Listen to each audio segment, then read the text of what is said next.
Buenas tardes, mi nombre es Tania Vega Quesada. Soy psicóloga especialista en la problemática de drogas de la ONG CEDRO. El día de hoy vamos a trabajar un tema bastante importante en lo que respecta a la intervención en la problemática de drogas. Es el tema de procesos y metodologías de intervención comunitaria. Muy bien, vamos a ver el tema. Entonces, para iniciar este tema es necesario separar estos dos conceptos en los cuales vamos a trabajar, que es el tema de procesos y de metodologías. Entonces, empecemos con proceso.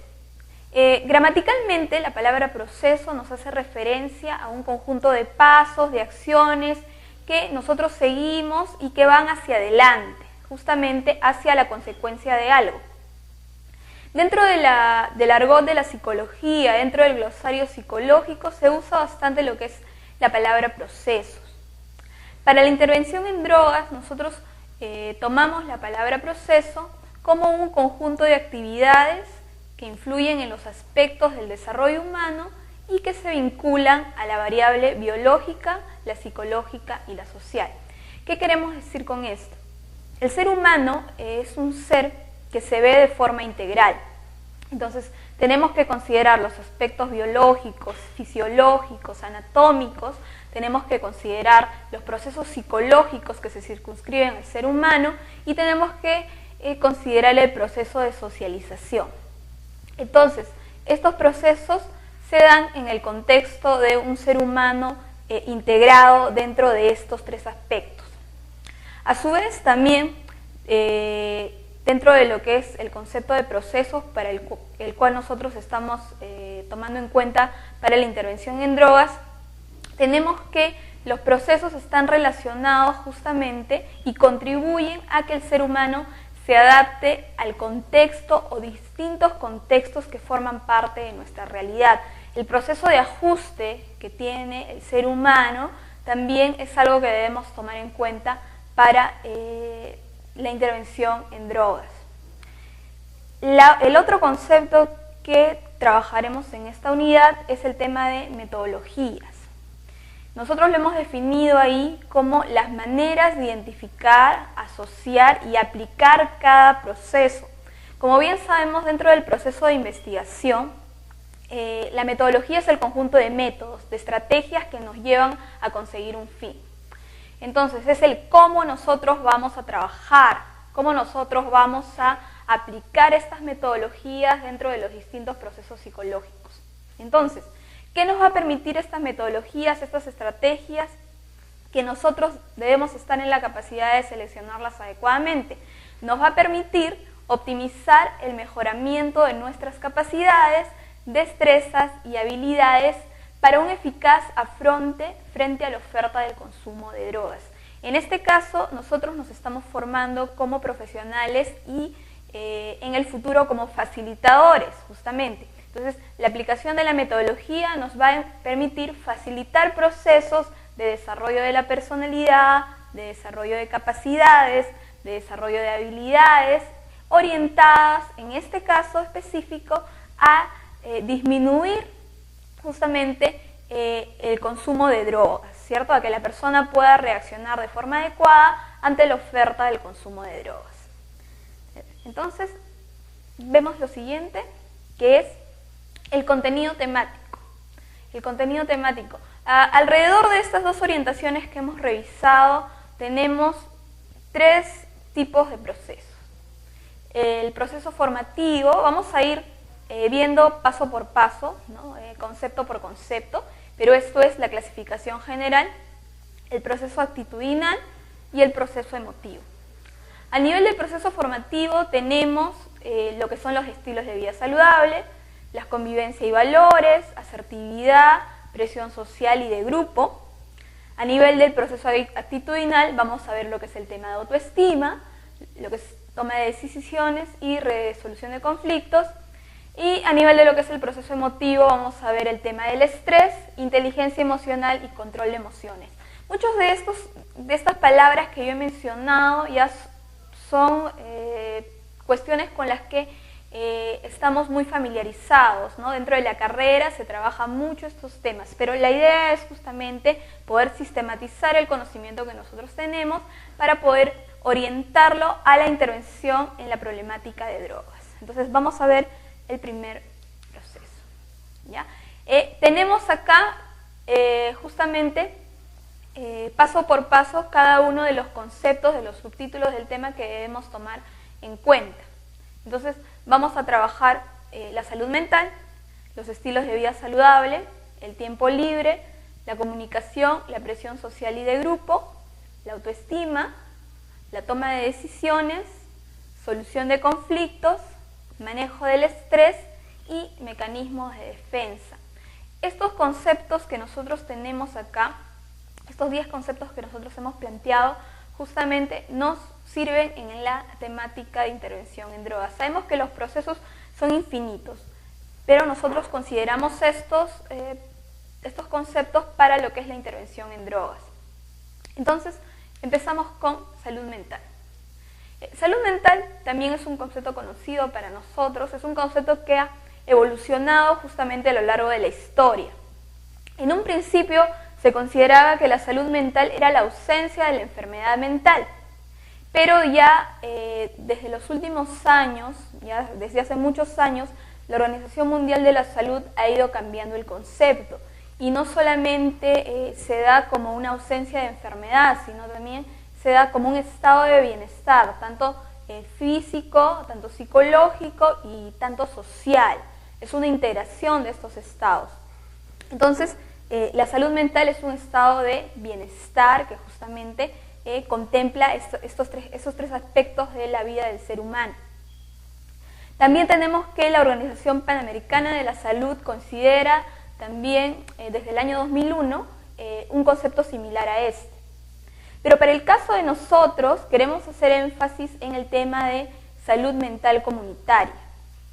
Entonces, definimos acá un pequeño esbozo de lo que sería la salud mental comunitaria, que es la capacidad de adaptarse al cambio, hacer frente a la crisis, establecer relaciones satisfactorias con otros miembros de la comunidad y encontrarle un sentido a la vida, ¿ya? Entonces, dentro de la intervención comunitaria, en la problemática de las drogas, nosotros apuntamos justamente a desarrollar un entorno saludable. Entonces, los entornos saludables están basados justamente en que los individuos gocen de salud mental, ¿no? En que los individuos puedan tener un estado psicológico equilibrado, ¿cierto? Entonces, ¿qué más? La salud mental como tal, ¿qué nos va a determinar? ¿Para qué es necesario que la persona pueda tener un estado de salud mental equilibrado, un estado de bienestar, tanto a nivel individual y por ende a nivel comunitario y también viceversa? Determina la integridad de las funciones psíquicas superiores, la conciencia de sí, la autovaloración, la autocrítica, la autorrealización, la intra y cosmovisión, autonomía individual y social en función del devenir. ¿Qué quiere decir esto? Que una persona que goce de una adecuada salud mental va a poder cumplir sus metas, va a poder tener un mejor manejo de decisiones, va a poder también a su vez aportar justamente al desarrollo de su comunidad y convertirse en un agente de cambio, en un agente que aporte, en una persona que se oriente al desarrollo y no viceversa. Por el contrario, cuando no tenemos en cuenta el concepto de salud mental, van a haber todos los procesos contrarios, ¿no? Se da lo que es la problemática de drogas. La problemática de las drogas es justamente un factor de riesgo con lo que es la salud mental. La problemática de las drogas disminuye las capacidades y genera problemas no solo a nivel individual, sino también a nivel comunitario. Entonces, entendamos que existe una permanente interacción entre la comunidad y el individuo, ¿ya? Entendamos la salud mental comunitaria como una permanente interacción entre el individuo y su comunidad. El siguiente punto que vamos a trabajar son los estilos de vida saludables. ¿Qué quieren decir los estilos de vida saludables? Quiere decir las formas, las acciones, las costumbres que las personas desarrollamos orientadas hacia una mejora de la salud, orientadas hacia un buen desempeño físico, mental, social, etc. ¿Qué quiere decir? Están además relacionados con una red social que, como bien lo dice ahí, impulsa el cumplimiento de las tareas de la salud integral personal, donde el psicólogo es un agente activo de salud, a través de estrategias educativas que promuevan lo siguiente. ¿Qué quiere decir acá? Adquirir una actitud positiva hacia la salud, adquirir conceptos, hábitos y costumbres sanas, promocionar y mantener la salud, contrarrestar los factores de riesgos asociados con el desarrollo de conductas poco saludables. Entonces, hemos hablado anteriormente de lo que es la salud mental. Entonces, los psicólogos justamente somos agentes de salud. Ahora, tenemos que entender la salud más allá del contexto hospitalario, más allá del contexto médico. Tenemos que entender la salud en el sentido amplio, en el sentido comunitario, en el sentido social. Entonces, asociado a eso, tenemos lo que son los estilos de vida saludables. Es cuando tenemos que hacer un diagnóstico e identificar cuáles son esas conductas que están aportando justamente al desarrollo de la persona y cuáles son esas conductas que están disminuyendo su equilibrado estado de salud mental. Entonces, lo primero que mencioné, adquirir una actitud positiva a la salud. Las personas muchas veces no están acostumbradas a tener una actitud positiva hacia la salud. De repente, por el grupo etario en el cual se encuentren, mientras más jóvenes son, tienen una percepción mucho más suave, digamos, por decirlo de alguna manera, de lo que es la salud. No existe mayor preocupación justamente porque no hay una sintomatología física o no existe una visión a largo plazo aún. Entonces, la idea es que tenemos que promover una actitud positiva hacia la salud, porque por ahí partimos para lo que es la prevención del consumo de drogas. Entonces, las drogas son conductas insaludables, pero si promovemos salud, vamos a disminuir el riesgo de su consumo. Lo siguiente es adquirir conceptos, hábitos y costumbres sanas. Por ejemplo, el solo hecho de poder dormir cierta cantidad de horas, de comer a cierto tipo de horas, de poder practicar deporte, de tener hábitos, costumbres sanas, de no comer comida chatarra, quizás de poder conocer cuáles son los alimentos buenos, los alimentos malos, de realizar actividades saludables, de tener un buen ambiente familiar, de que las mismas personas también sean agentes de salud en su comunidad. Es lo que nos apoya justamente en disminuir el riesgo del consumo de drogas. Entonces tenemos que promocionar estilos de vida saludables, tenemos que promocionar costumbres sanas, tenemos que promocionar hábitos sanos en las personas. ¿Qué más? Justamente lo que dice ahí, promocionar y mantener la salud. La tendencia en el sistema de salud desde hace varios años es trabajar lo que es la promoción de la salud. Esto apuntando a que el tema de las enfermedades representa un tema de salud pública, una preocupación porque van aumentando las enfermedades, muchas de ellas producidas por el consumo de drogas, lo que es el tema del cáncer, etc. Y eso representa un gasto, quizás que se puede haber evitado, ¿no? Un gasto, si vale decirlo de alguna forma, innecesario. Entonces, los sistemas de salud están trabajando todo lo que es el tema de promoción de la salud, o sea, trabajar con personas sanas de tal manera que podamos mantener un buen estado equilibrado, de tal manera que podamos instaurar hábitos saludables y de esa forma, a largo plazo, tengamos menos enfermos en los hospitales, menos personas que estén cubriendo estos puestos en los hospitales y tengamos menos saturación justamente en la atención. Entonces la idea es poder promocionar la salud. Y como ya lo mencionaba, esto nos permite contrarrestar los factores de riesgo asociados con el desarrollo de conductas poco saludables, en este caso el consumo de drogas. Entonces, el trabajo más exitoso dentro de la comunidad no se da dando mensajes represivos contra el tema de las drogas, ¿no? si no se da a través de la promoción de estilos de vida saludables, que si lo vemos de alguna forma, estamos dando un mensaje similar, pero lo estamos dando de forma indirecta. Lo estamos dando de forma indirecta y resulta mucho más exitoso y mucho más atractivo para el trabajo dentro de la comunidad. Entonces, hablemos de estilos de vida saludables y la misma población te va a decir cuáles son los estilos de vida no saludables. Ellos mismos se van a dar cuenta y se va a poder hacer un proceso interactivo con ellos. No vengamos a inventar la pólvora ni vengamos a imponer, sino trabajemos en base al diálogo y en base a que las mismas personas se den cuenta de lo que es positivo y lo que es negativo para su bienestar. Bien, vamos a ver el siguiente concepto, el tiempo libre. ¿Qué quiere decir el tiempo libre? En 3 palabras, en 4 palabras, las actividades de menor obligatoriedad que tiene el ser humano. Es un poco complicado mencionarlo. ¿Qué es la obligatoriedad? Estamos obligados de repente a estudiar, a trabajar, tenemos una rutina de asistir a algunos eventos, etcétera, etcétera, etcétera. Las actividades que no pertenecen a nuestra rutina diaria, que nosotros estamos obligados a cumplir, a lo que está dentro de nuestra agenda, representan las actividades del tiempo libre, las actividades recreativas, ¿no? Como bien lo dice ahí.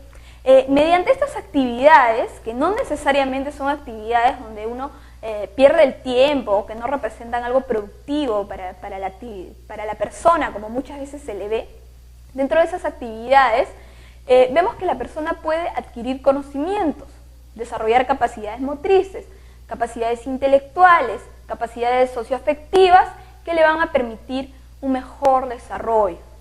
Entonces, es importante que nosotros como promotores comunitarios, como interventores comunitarios, podamos transmitirle a las personas un mensaje de organización.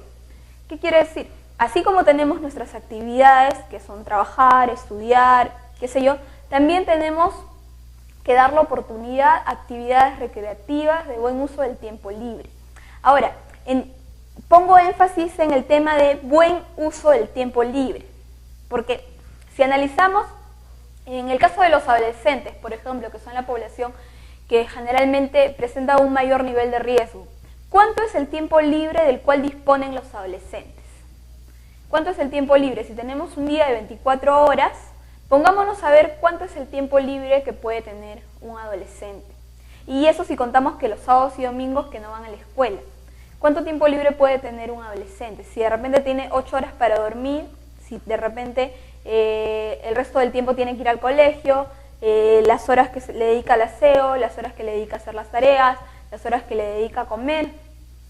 Haciendo un promedio de eso tenemos alrededor de unas 20 horas. Entonces, algo de 4 o 5 horas diarias de tiempo libre. Entonces, el tiempo libre mal usado representa un factor de riesgo bastante grande. Muchos de los adolescentes o de las personas en general caen en lo que es el consumo de drogas justamente por un mal uso del tiempo libre, por la ausencia de alternativas saludables. Entonces, es importante que podamos promover actividades saludables. No solamente se trata de decirle no al problema o de satanizar el problema, ¿no? De una forma muy visceral, ¿no?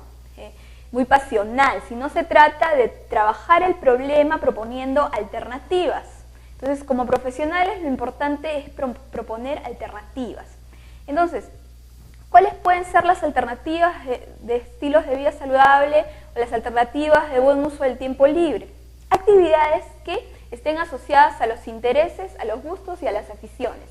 Por ejemplo, muchas personas en la comunidad gustan de lo que es el deporte, de lo que es el arte, de lo que es actividades de ejercicio físico, de lo que es actividades de cine, etcétera, dinámicas, reuniones sociales, etcétera. Entonces, la idea es que estas actividades que normalmente las personas realizan en la comunidad, nosotros podamos adoptarlas, analizarlas y orientarlas justamente hacia un proceso más enfático. ¿Qué quiero decir? Si, por ejemplo, en la comunidad tenemos un adolescente que le gusta mucho el graffiti, ¿no?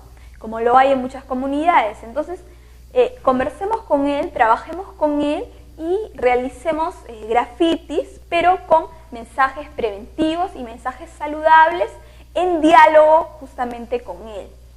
Entonces, esta actividad que nosotros realicemos va a llamar a otros jóvenes también a que quieran desarrollar lo mismo y así sucesivamente.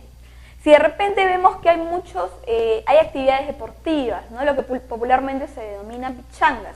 Entonces hay actividades deportivas, pero después de las actividades deportivas las personas consumen alcohol.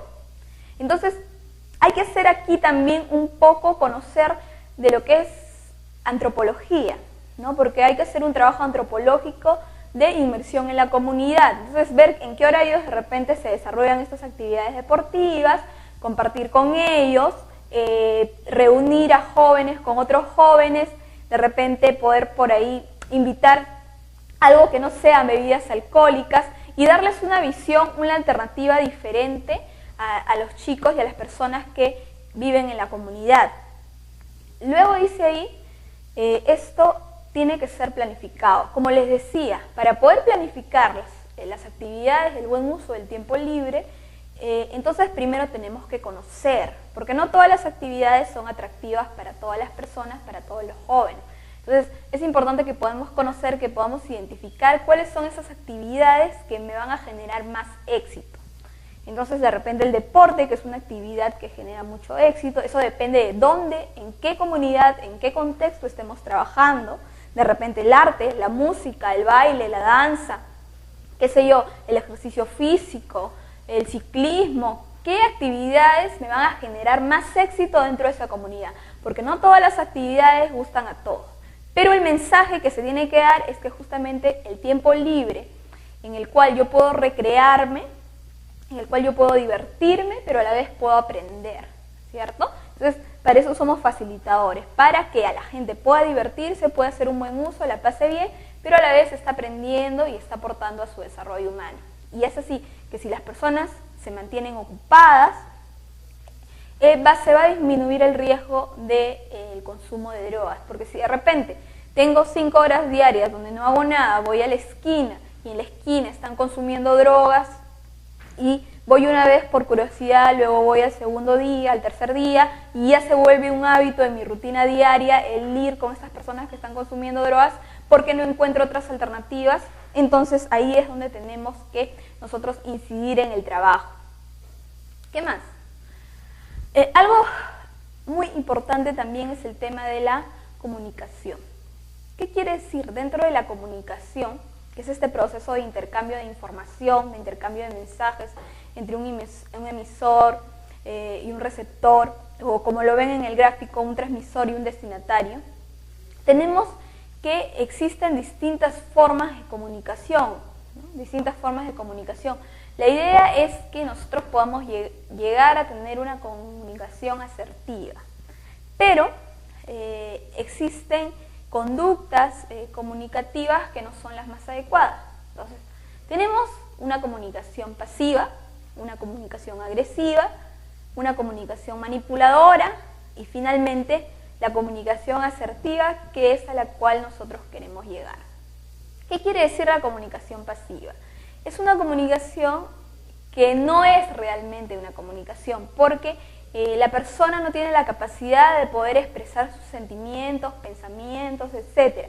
Ahora, si vemos esto dentro del tema de la problemática de las drogas, ¿qué quiere decir? Cuando una persona no tiene la capacidad justamente de expresar sus problemas, ¿no? De decir qué es lo que le pasa, qué es lo que tiene, esta persona tiene un mayor riesgo de poder caer en lo que es el consumo de drogas. ¿Por qué? Porque no tiene las herramientas necesarias o las personas, su grupo, que puede por ahí tener un grupo de apoyo, un grupo de soporte, no va a lograr recibir el mensaje. ¿Qué más? Está la comunicación agresiva. Está la comunicación. ¿Qué es la comunicación agresiva? Es cuando la persona, si bien es cierto, comunica las cosas que siente, pero no lo hace de la manera adecuada. Lo hace de una manera en la cual es muy visceral, muy pasional. Es una persona que dice las cosas tal y como se le vienen a la cabeza, como lo siente, quizás con palabras subidas de tono, etcétera, etcétera. Es una persona que te comunica las cosas y te dice lo que piensa, lo que siente, lo que cree, todo, pero no de la manera más adecuada. Entonces, de repente no tiene el sentido empático de ponerse en el lugar del otro, de pensar lo que la otra persona puede sentir de repente con la forma en la cual comunica.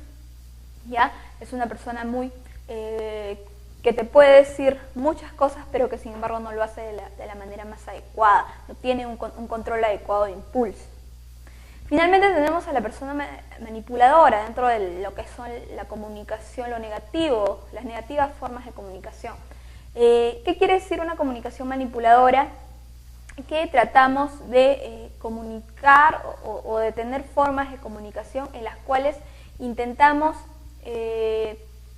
estratégicamente conseguir un beneficio, ¿no?, para nosotros mismos, o de repente en el caso, por ejemplo, de las personas que convencen a otras personas, a otros chicos, para lo que es el consumo de drogas. Entonces se les da mensajes falsos, muchas veces se inicia con una comunicación muy seductora, muy atractiva, ¿cierto? Pero que está cargada de mitos, de información falsa, etcétera, etcétera, que busca manipular, ¿ya? Manipular a la otra persona. Entonces, ¿qué es lo que tenemos que fomentar? Como ya nosotros lo debemos saber, es el tema de la comunicación asertiva. ¿Qué quiere decir la comunicación asertiva? Es justamente la forma adecuada de comunicar nuestras acciones. Comunicar lo que sentimos de forma directa, pero a su vez también poder tener en cuenta al otro, poder saber en qué momento vamos a comunicar las cosas, aprender a decir que no, aprender a hacer un buen uso de los mensajes, saber qué mensajes vamos a transmitir, saber cómo está reaccionando la otra persona y que el mensaje pueda ser efectivo, ¿ya? Entonces, la comunicación es algo bastante importante dentro del trabajo que se realiza como facilitador, y es importante también que no solamente fomentemos comunicación entre las personas con las cuales trabajamos, sino que también nosotros podamos tener un buen estilo de comunicación. Y esto es muchas veces difícil, ¿no? O he observado mucho pues que a veces cuando uno como profesional trabaja en la comunidad es importante mantener un sentido horizontal de comunicación. Hay que ser muy observador en las formas, los usos, los modos lingüísticos que tienen las personas, porque cada comunidad tiene su particularidad lingüística, tienen sus jergas. Entonces es importante poder identificar y conocer justamente este tipo de expresiones. Es importante no escandalizarnos, por ejemplo, si escuchamos por ahí una palabra subida de tono, sino entender las cosas dentro de un contexto. Es importante poder comunicarles a las personas las cosas de forma horizontal. Es importante fomentar el diálogo. Si uno no dialoga con la comunidad, entonces es en vano realizar una intervención porque no lo vas a lograr, ¿ya? Tiene que ser una cuestión de diálogo, de que yo comunico cosas y la comunidad también me va a comunicar muchas cosas. La comunidad me comunica muchas cosas, desde que yo llego a la comunidad, desde que hago el mapeo, desde que hago el diagnóstico, desde que busco a los dirigentes de la zona, desde que visito las instituciones, la comunidad también me comunica a mí. Entonces tengo que estar atento, tengo que estar muy atento a poder percibir todas las cosas que la comunidad me está transmitiendo y que este sea un proceso de diálogo, un proceso dialéctico en el cual yo aprendo, en que yo me comunico y la comunidad también lo hace conmigo. Entonces, importante el tema de la comunicación. Lo siguiente que vamos a trabajar es el tema de la presión social y de grupo. Si bien es cierto, todos nosotros pasamos por lo que es la presión social, absolutamente todos. ¿Por qué? Porque todos somos parte de un grupo, todos pasamos por un proceso de socialización, todos pertenecemos a distintos espacios, etcétera, etcétera, etcétera. Entonces, en cierta forma existe una presión de grupo positiva. ¿Por qué? Porque el sentido de pertenencia a un grupo nos puede hacer surgir en distintas actividades, ¿no? Quizás de repente, por ejemplo, en la educación básica, en el colegio, pertenecer a un grupo y que varios del grupo sean músicos, les guste la música, toquen algún instrumento musical.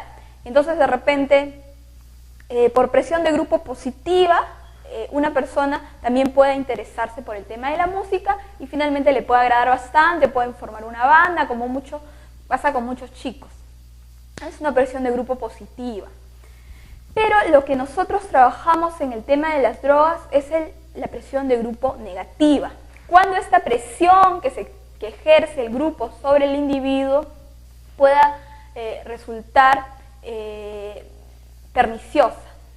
Entonces, por ejemplo, si tenemos un grupo en el cual la mayoría consume, decirle a esta persona que también tiene que consumir, o que para pertenecer a cierto grupo tiene que consumir drogas o realizar actividades delictivas, que quizás esta persona tenga alguna característica diferente, ¿no? Y por presión de grupo llegue a tener conductas alienantes, ¿cierto? Puede suceder una serie de actividades que justamente no contribuyen al desarrollo de la persona. Entonces, hay personas que son muy vulnerables a la presión de grupo. Si de repente por ahí me dicen que tengo que tomar una copa de vino o un vaso de cerveza para elevar mi hombría o para sentirme que soy más adulto, entonces la persona que es vulnerable a la presión de grupo, todos somos vulnerables a la presión de grupo, lo va a realizar. Entonces la idea es poder manejar la presión de grupo y aprender una palabra muy importante, que es la palabra no.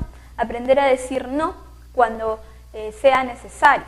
Entonces es importante que, si bien es cierto, muchas personas tienen un alto sentido de pertenencia al grupo o tienen una necesidad de pertenecer a un grupo, es importante que el desarrollo y las decisiones individuales puedan estar por encima de una presión de grupo negativa. Entonces es un derecho que le debemos enseñar a las personas. Todos pertenecemos a un grupo, es muy importante, pero hay que aprender justamente a decir no, y hay que aprender cuando la presión del grupo está rebasando mis límites personales, ¿no? Lo siguiente que vamos a trabajar, ¿ya?, luego de ver la presión social y de grupo, es el tema de la autoestima. Nosotros conocemos, creo que bastante, lo que es el tema de la autoestima, pero en este caso, orientándolo al tema de drogas, ¿qué quiere decir? Obviamente una persona que no tiene un sentimiento de valoración positiva hacia sí mismo, por ende no va a considerar lo que es el tema de la salud, no va a considerar lo que es el tema de su autorrealización, de las metas que pueda tener, y por ende va a pensar que las drogas es algo positivo para sí mismo. ¿Qué quiero decir con esto? Que una persona, por ejemplo, tiene que conocerse. Entonces tiene que conocer cuáles son mis debilidades, ¿cierto?, pero también mis fortalezas. En muchos casos que nosotros tenemos es que la persona, por los distintos problemas que tienen quizás, siempre focaliza su percepción en las debilidades, pero no en las fortalezas. Entonces, porque esta persona tiene una imagen de sí mismo en la cual solamente él existe en base a sus debilidades, ¿no? Él o ella existe en base a sus debilidades y no en base a sus fortalezas. Entonces, la idea es que la autoestima me permite generar un equilibrio entre eso. Entonces, aprender que la persona tiene errores, porque tampoco se trata de que yo soy lo máximo y que todo lo que tengo es positivo, eso tampoco es autoestima, pero es una valoración de mí mismo y con mis debilidades y con mis fortalezas. Lo que justamente les menciono, ¿no?, aceptarse o rechazarse, la autoaceptación. Entonces, la idea es que las personas podamos aceptar las cosas positivas que tenemos y podamos mejorar esas cosas negativas, ¿cierto? Podamos mejorar esas cosas negativas. Eso también es parte de la autoestima, pero tenemos que empezar por aceptarnos. Y ahora, la aceptación no solo es a nivel de la personalidad, sino a nivel del fenotipo que tienen las personas. Personas que de repente pueden ser de cierto grupo étnico. Entonces, aceptarme que soy de cierto grupo étnico, aceptar el fenotipo que tengo, mis características, mis rasgos, el color de pelo, el color de ojos, aceptar lo que tengo, porque obviamente a menos que hagamos una cirugía extraordinaria, eso no va a cambiar. Entonces, tenemos que aprender a aceptar lo que físicamente tenemos, ¿no? Hay muchas personas que no lo aceptan y se generan problemas alrededor de eso. ¿Qué más dice? Finalmente es quererse, ¿no? Es quererse, es lo que popularmente nos dice la gente, es quererse a uno mismo, ¿no? El tema de la autoestima también, dentro de la comunidad, es un concepto que está bastante claro, ¿no? Las personas, tú les hablas de autoestima y dicen quererse a uno mismo, apreciarse a uno mismo, lo tienen bastante claro, pero la idea es que no solo lo tengan claro a nivel cognitivo, sino que también a nivel actitudinal, ¿no? Que lo tengan claro dentro de un contexto concreto. Entonces, ¿qué es autoestima? ¿No? Que las personas sean capaces de mirarse a un espejo y no sentirse que se les va a acabar el mundo. Entonces, una persona con la autoestima elevada es una persona que tiene menos riesgo del consumo de sustancias psicoactivas, ¿no? Una persona que no tiene una autoestima elevada, entonces tiene un mayor riesgo de poder caer en el consumo de sustancias psicoactivas. Para eso también es importante que podamos analizar el contexto, el círculo en el cual se desempeña esta persona. Por ejemplo, de repente puede ser una persona en la cual la familia siempre le ha enviado mensajes para disminuir su autoestima. Entonces, en ese caso podemos tener, es importante poder conocer el círculo más cercano en el cual se desempeña esta persona. Entonces, vemos el tema de la autoestima. La autoestima también es siempre uno de las primeras sesiones que se desarrolla dentro de un taller de prevención del consumo de drogas. Necesariamente, si queremos hacer un taller, si queremos hacer una intervención, tenemos que hablar de la autoestima. Ahora, la autoestima es bueno trabajarla a nivel de actividades vivenciales, más que brindar conceptos que mal o bien la comunidad ya tiene claro el concepto, lo tiene claro a nivel cognitivo, es brindarles actividades que les permitan darse cuenta de forma concreta qué es la autoestima. Por ejemplo, hay actividades en las cuales se trabaja con espejos, ¿cierto? En las cuales se hace juegos, en las cuales ellos tienen que hacer dibujos de ellos mismos y donde el facilitador justamente orienta los productos de estas actividades hacia un mejor entendimiento de lo que es la autoestima y hacia un cambio en las actitudes que tienen las personas. Bueno, tenemos también la toma de decisiones. ¿Qué quiere decir la toma de decisiones? Dice que es un proceso por el cual debemos aprender a elegir una alternativa de manera consciente, responsable, para hacer frente con éxito a las diferentes dudas que se nos presentan en la vida diaria. ¿Qué quiere decir? La toma de decisiones es importante porque a lo largo de nuestra vida nosotros siempre estamos tomando decisiones. Entonces, cuando uno toma decisiones, lógicamente existen alternativas. Entonces, siempre en el tema en la problemática de drogas, las drogas siempre van a ser una alternativa para la persona que pasa por un proceso de toma de decisiones. Por ejemplo, lo que se observa siempre en muchos casos que nosotros tenemos es la decepción amorosa. Cuando existe un caso de decepción amorosa, a la persona también se le presentan distintas alternativas, ¿cierto? Entonces, trato de seguir con mi vida, tratar de olvidarme de lo que me pasó, simplemente me entro en un estado crítico y estoy llorando todo el día, ¿no?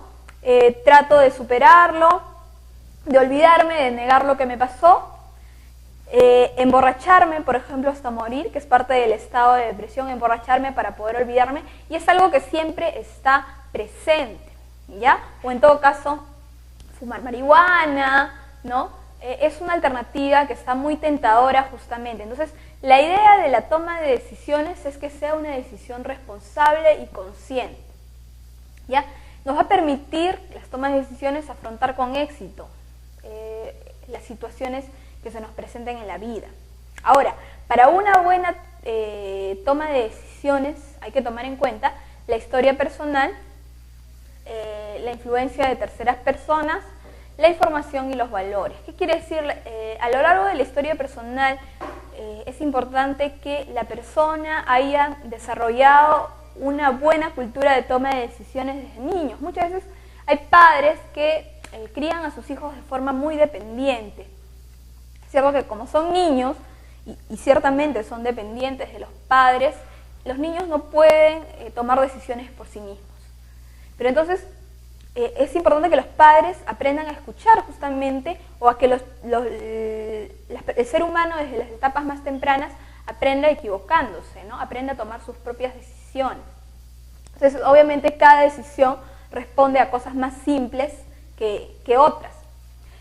La influencia de terceros, que está relacionada a lo que es el tema de la presión de grupo, o por ejemplo amistades cercanas, etc.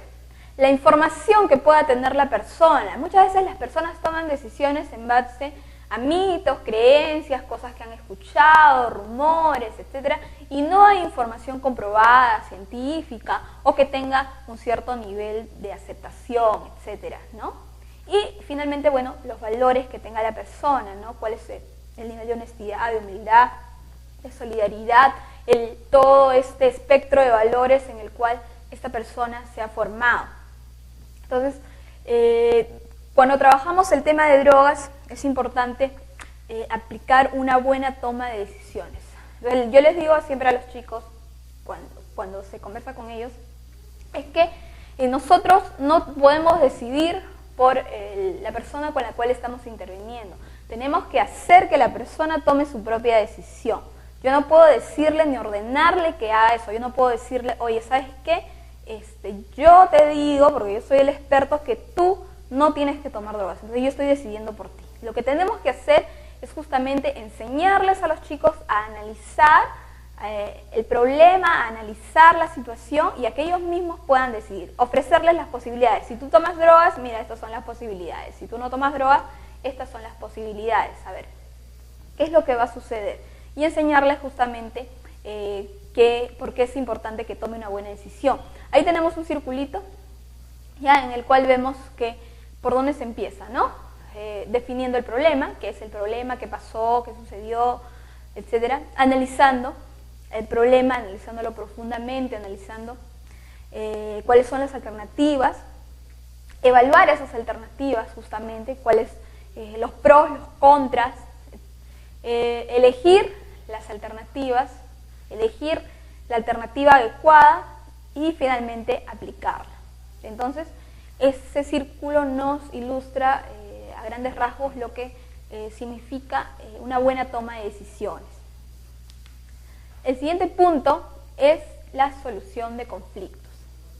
¿Qué sucede en la solución de conflictos? Esto es un punto bastante delicado, porque justamente son los conflictos mal resueltos o no resueltos los que muchas veces llevan a una persona al consumo de drogas. Entonces, ¿qué sucede? ¿Qué cosa es un conflicto en primera instancia? Un conflicto es una circunstancia en la cual dos o más partes perciben tener intereses mutuamente incompatibles, ya sea total o parcialmente, en función a intereses supuestamente contrapuestos y excluyentes, generando un contexto confrontativo en el cual actúan en permanente oposición. ¿Qué quiere decir con esto? Por ejemplo, tomemos un caso simple, que es un caso de pareja. Entonces, existe, por ejemplo, lo que es la incompatibilidad de caracteres en las parejas. Entonces, ¿qué sucede? Yo quiero A, mi pareja quiere B. Entonces, si nosotros buscamos imponer nuestra posición y la otra persona también, entonces nunca se va a llegar a un acuerdo.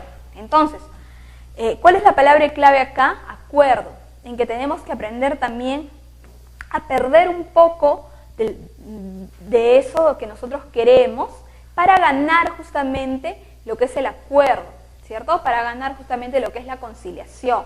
Entonces, muchos chicos no logran tener una solución de conflictos justamente porque no quieren perder el tema de lo que ellos quieren, no quieren dar su brazo a torcer, como se dice. ¿Qué sucede? Entonces, estos conflictos no resueltos generan frustración, generan ansiedad, generan un deseo de escape. Entonces, estos conflictos no resueltos generan justamente que los chicos, las chicas, busquen lo que es el tema de las drogas para justamente darle, entre comillas, una solución a su conflicto. Entonces, hay que facilitar procesos que nos permitan llegar a una adecuada solución de conflictos. Uno, lo que les vengo diciendo desde hace bastante rato, que es el diálogo, ¿no? Si uno uno no va a esperar solucionar sus conflictos si no puede dialogar. Ahora, para dialogar uno tiene que desarrollar procesos empáticos, ponerme en el lugar del otro, tiene que saber escuchar, ¿no? No solo es hablar, sino saber escuchar, tiene que saber comunicar sus ideas, tengo que saber comunicarlas de forma adecuada. Entonces, es importante el diálogo para poder realizar una solución de conflictos. ¿Qué más es importante en la solución de conflictos? Poder analizar que de repente siempre existen puntos en común en los cuales las personas se pueden poner de acuerdo. Entonces, ¿cuáles son esos puntos en común? De repente, nunca los conflictos deben ser solucionados de forma visceral o en momentos en los cuales exista un alto nivel de tensión, lo que llamamos las discusiones, las peleas. Nunca es la forma de poder solucionar los conflictos. La idea clave es justamente el diálogo, donde se llegan a acuerdos. Y si lo hacemos de esa forma, van a existir puntos de acuerdo. Quizás no sean todos, pero sí van a existir puntos de acuerdo. Entonces, lo que hay que hacer es justamente facilitar esto. Facilitar que las personas puedan encontrar esos puntos de acuerdo y disminuyan esta frustración que deja un conflicto irresuelto, esta búsqueda de escape, esta ansiedad que dejan lo que son los conflictos no resueltos. Tenemos también el tema del manejo del estrés.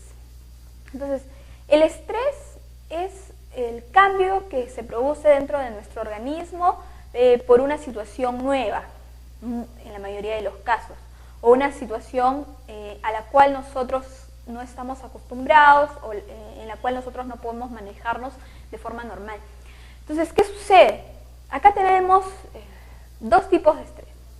Existe el estrés positivo, llamado eustrés, ¿cierto?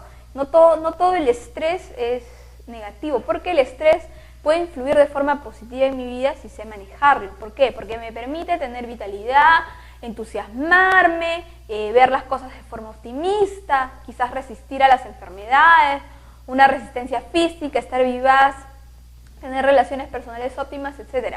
Como, por ejemplo, si de repente tengo que elaborar una tesis. Entonces, la tesis genera mucho estrés positivo, ¿no? Porque es un tema vinculante a lo que uno desea, a lo que uno quiere hacer. Entonces, hay que buscar información, hay que contactar con personas que están capacitadas en el tema, hay que leer, hay que llamar a muchas personas, hay que asistir a conferencias, a conceptos, hay que escribir, hay que resumir, hay que investigar, hay que hacer una serie de cosas. Entonces, esto te va a generar estrés, pero es un estrés positivo, que cada cosa me hace entusiasmarme más, ¿cierto? Pero también existe por el otro lado el estrés negativo. Es un estrés donde las personas no podemos manejarnos, al cual las personas no podemos ajustarnos. Entonces, el estrés negativo me va a generar cansancio, me va a generar irritabilidad, disminuir mi concentración, depresión, pesimismo, susceptibilidad a ciertas enfermedades y una baja productividad y baja creatividad.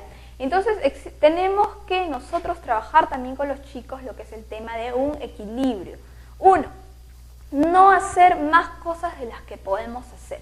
Porque hay muchos chicos que se entusiasman, lo cual no está mal, pero ese entusiasmo hace que de repente quieran hacer todo a la vez. Entonces, cuando no pueden hacer todo a la vez, todo lo que se habían planteado en un principio, entonces esto les va a generar una frustración. Entonces, para otra vez ya no lo van a querer hacer, se van a cansar, no van a poder cumplir con las cosas que habían deseado y van a tener una disminución justamente de ese optimismo, de ese entusiasmo que habían demostrado al principio. Entonces, es importante poder generar un equilibrio. Es importante también poder enseñar estrategias para poder manejar el estrés, como es por ejemplo el tema de la relajación. Es muy importante manejarlo a nivel físico. Ahora, por ejemplo, que existe un alto nivel de estrés por el ritmo de vida en el cual nosotros vivimos, existen alternativas nuevas, muy saludables, el tema del yoga, el tema del tai chi, el tema de respiración, etcétera, etcétera, etcétera. Entonces, actividades muy saludables en las cuales se pueden trabajar. Y el manejo del estrés también lo podemos realizar a través de la promoción de estilos de vida saludables. Obviamente una persona que solamente tiene actividades que le generan un estrés negativo y no tiene actividades recreativas, entonces esta persona va a tener justamente cansancio, va a estar irritable, se va a enfermar a cada rato, entonces porque no tiene actividades que le generen placer, que le generen disfrute. Entonces buscar también que las personas puedan tener un sentido de vida equilibrado. Ahora, existe el mito, por ejemplo, la creencia de que el estrés, para disminuir el estrés, por ejemplo, si me fumo un porro de marihuana, se disminuye el estrés. O si de repente un cigarrito para disminuir el frío, disminuir el estrés. Que de repente el alcohol puede generarme, levantarme, ¿cierto? Estos mitos justamente hacen a que las personas le vayan atribuyendo a las drogas la solución de sus problemas, la disminución de su ansiedad, y cuando realmente no es así, ¿no? Las sustancias psicoactivas no pueden reemplazar a la capacidad que el ser humano puede desarrollar por sí mismo. Entonces, es importante justamente que nosotros podamos manejar un equilibrio en lo que es el tema del estrés. El eustrés o estrés positivo está bien, ¿no? Si nos va a generar optimismo, si nos va a hacer bien las cosas y poder cumplir lo que queremos, está bien. Pero cuando ya la persona va por encima de las posibilidades que tiene, entonces ya existe un nivel de riesgo. Y tenemos también, bueno, eso ha sido todo lo que estamos trabajando. Finalmente, como conclusión, vamos a decir que la intervención en el tema de drogas, debe contemplar estos puntos que nosotros hemos trabajado. Entonces, ahora, ¿cómo es que vamos a desarrollar esta intervención comunitaria? Entonces, puntos claves. El profesional es un facilitador. El profesional tiene que mimetizarse dentro de la comunidad con la cual va a trabajar. ¿Qué quiere decir? Es importante por eso revisar conceptos básicos de antropología, de cómo las personas se vinculan con las comunidades, con las culturas. Tenemos que ver cómo las personas visten, cómo las personas trabajan, qué es lo que las personas hacen, de tal forma que nuestra intervención en la comunidad sea exitosa. Entonces, nunca el profesional tiene que sentirse por encima de la comunidad. Simplemente los horizontes son distintos. La comunidad tiene un horizonte, el profesional tiene otro horizonte. Nunca es una relación jerárquica, es una relación dialéctica en la cual el profesional interactúa y dialoga con la comunidad. Entonces, eso es para poder empezar. Después, ¿qué más es importante? Conocer estos conceptos que hemos mencionado y poder trabajarlos mediante talleres y aplicando lo que es animación sociocultural. ¿Qué quiere decir la animación sociocultural?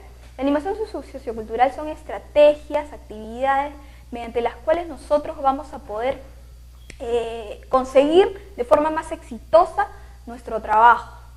Hay que hacerlo de forma creativa, hay que hacerlo de forma dinámica, hay que hacerlo mediante juegos, hay que hacerlo utilizando gráficos, hay que hacerlo utilizando sociodramas.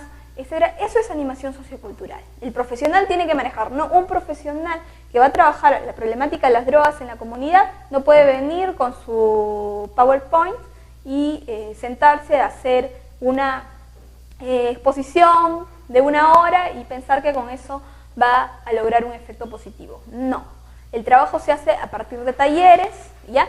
En donde se trabajan también los conceptos teóricos, pero de forma en el cual la comunidad puede entenderlos en el sentido concreto, ¿cierto? Entonces eso es importante. Otro, el tema no proponer un mensaje discursivo, un mensaje en el cual profético, ¿cierto? Como si nosotros fuéramos, estuviéramos por encima de la comunidad o tuviéramos la solución a todas las cosas. Entonces la idea es que podamos nosotros justamente trabajar estos conceptos que les he mencionado, pero de forma organizada y siempre vinculándonos con la realidad. Nunca demos recetas, no existen recetas porque cada persona es diferente. No hay que darle receta, hay que propiciar que la persona se dé cuenta de lo que existe. Y es importante también poder informarnos, estar muy informados de lo que es el tema de las drogas, ¿no? Estar bien informados, bien leídos.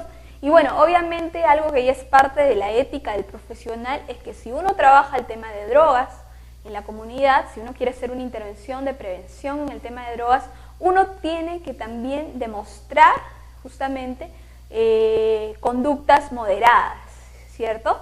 Porque el trabajo en comunidad, de repente voy a ir a trabajar el tema de drogas y en mi maletín tengo una cajetilla de cigarrillos porque a mí me gusta fumar. O voy y estoy oliendo a cigarrillos porque me fumé 2 cigarros antes de ir al trabajo en la comunidad. O en algunos casos oliendo alcohol.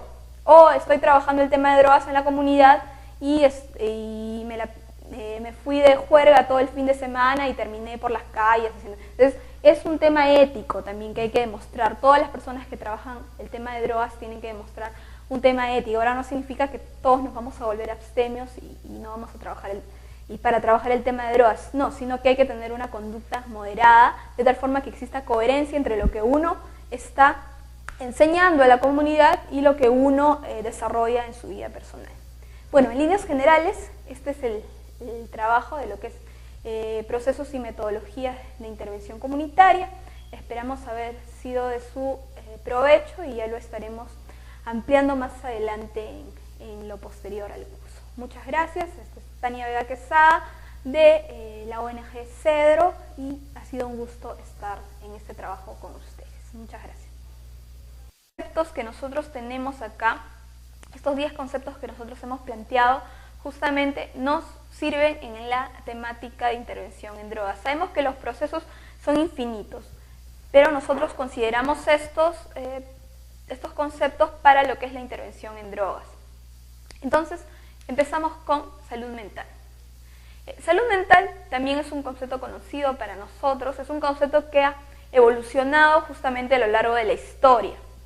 En un principio se consideraba que la salud mental era la ausencia de la enfermedad mental, pero ya desde los últimos años, ya desde hace muchos años, la Organización Mundial de la Salud ha ido cambiando el concepto y no solamente se da como una ausencia de enfermedad, sino también se da como un estado de bienestar, tanto físico, tanto psicológico y tanto social.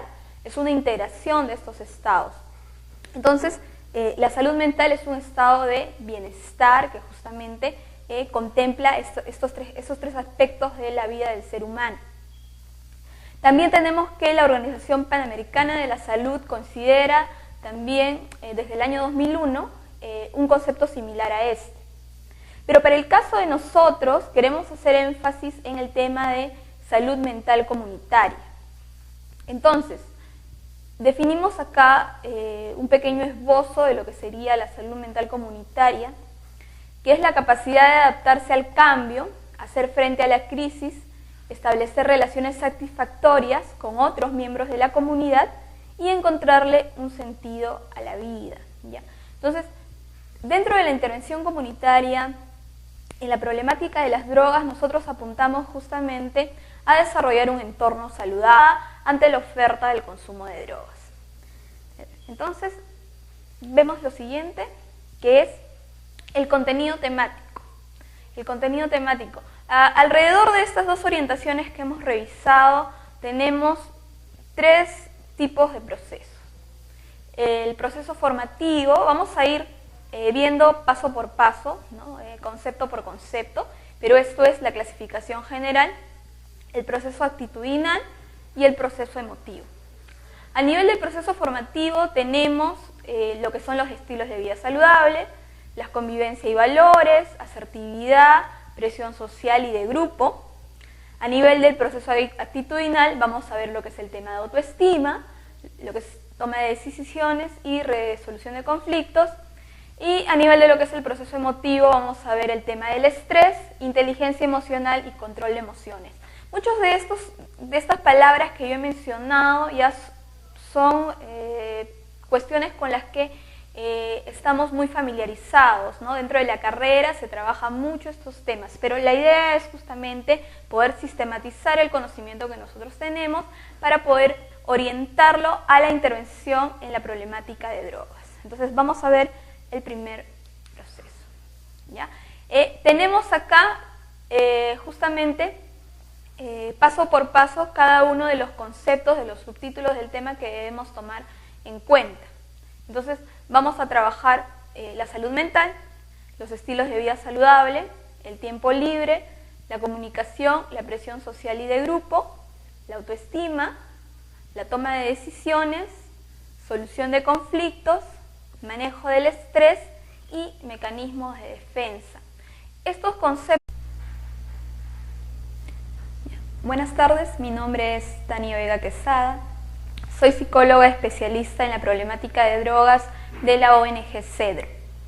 El día de hoy vamos a trabajar un tema bastante importante en lo que respecta a la intervención en la problemática de drogas, es el tema de procesos y metodologías de intervención comunitaria. Muy bien, vamos a ver el tema. Entonces, para iniciar este tema es necesario separar estos dos conceptos en los cuales vamos a trabajar, que es el tema de procesos y de metodologías. Entonces, empecemos con proceso. Gramaticalmente, la palabra proceso nos hace referencia a un conjunto de pasos, de acciones que nosotros seguimos y que van hacia adelante, justamente hacia la consecuencia de algo. Dentro del argot de la psicología, dentro del glosario psicológico, se usa bastante lo que es la palabra procesos. Para la intervención en drogas, nosotros tomamos la palabra proceso como un conjunto de actividades que influyen en los aspectos del desarrollo humano y que se vinculan a la variable biológica, la psicológica y la social. ¿Qué queremos decir con esto? El ser humano es un ser que se ve de forma integral. Entonces, tenemos que considerar los aspectos biológicos, fisiológicos, anatómicos, tenemos que considerar los procesos psicológicos que se circunscriben al ser humano y tenemos que considerar el proceso de socialización. Entonces, estos procesos se dan en el contexto de un ser humano integrado dentro de estos tres aspectos. A su vez, también dentro de lo que es el concepto de procesos para el cual nosotros estamos tomando en cuenta para la intervención en drogas, tenemos que los procesos están relacionados justamente y contribuyen a que el ser humano se adapte al contexto o distintos contextos que forman parte de nuestra realidad. El proceso de ajuste que tiene el ser humano también es algo que debemos tomar en cuenta para la intervención en drogas. El otro concepto que trabajaremos en esta unidad es el tema de metodologías. Nosotros lo hemos definido ahí como las maneras de identificar, asociar y aplicar cada proceso. Como bien sabemos, dentro del proceso de investigación, la metodología es el conjunto de métodos, de estrategias que nos llevan a conseguir un fin. Entonces, es el cómo nosotros vamos a trabajar, cómo nosotros vamos a aplicar estas metodologías dentro de los distintos procesos psicológicos. Entonces, ¿qué nos va a permitir estas metodologías, estas estrategias? Que nosotros debemos estar en la capacidad de seleccionarlas adecuadamente. Nos va a permitir optimizar el mejoramiento de nuestras capacidades, destrezas y habilidades para un eficaz afronte frente a la oferta del consumo de drogas.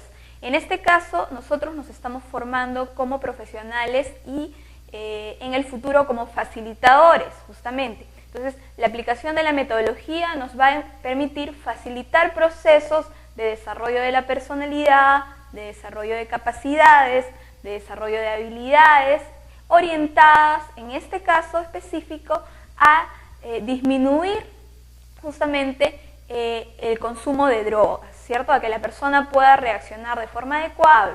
Entonces, los entornos saludables están basados justamente en que los individuos gocen de salud mental, ¿no? En que los individuos puedan tener un estado psicológico equilibrado, ¿cierto? Entonces, ¿qué más? La salud mental como tal, ¿qué nos va a determinar? ¿Para qué es necesario que la persona pueda tener un estado de salud mental equilibrado, un estado de bienestar, tanto a nivel individual y por ende a nivel comunitario y también viceversa, determina la integridad de las funciones psíquicas superiores, la conciencia de sí, la autovaloración, la autocrítica, la autorrealización, la intra y cosmovisión, autonomía individual y social en función del devenir. ¿Qué quiere decir esto? Que una persona que goce de una adecuada salud mental va a poder cumplir sus metas, va a poder tener un mejor manejo de decisiones, va a poder también a su vez aportar justamente al desarrollo de su comunidad y convertirse en un agente de cambio, en un agente que aporte, en una persona que se oriente al desarrollo y no viceversa. Por el contrario, cuando no tenemos en cuenta el concepto de salud mental, van a haber todos los procesos contrarios, ¿no? Se da lo que es la problemática de drogas. La problemática de las drogas es justamente un factor de riesgo con lo que es la salud mental. La problemática de las drogas disminuye las capacidades y genera problemas no solo a nivel individual, sino también a nivel comunitario. Entonces, entendamos que existe una permanente interacción entre la comunidad y el individuo, ¿ya? Entendamos la salud mental comunitaria como una permanente interacción entre el individuo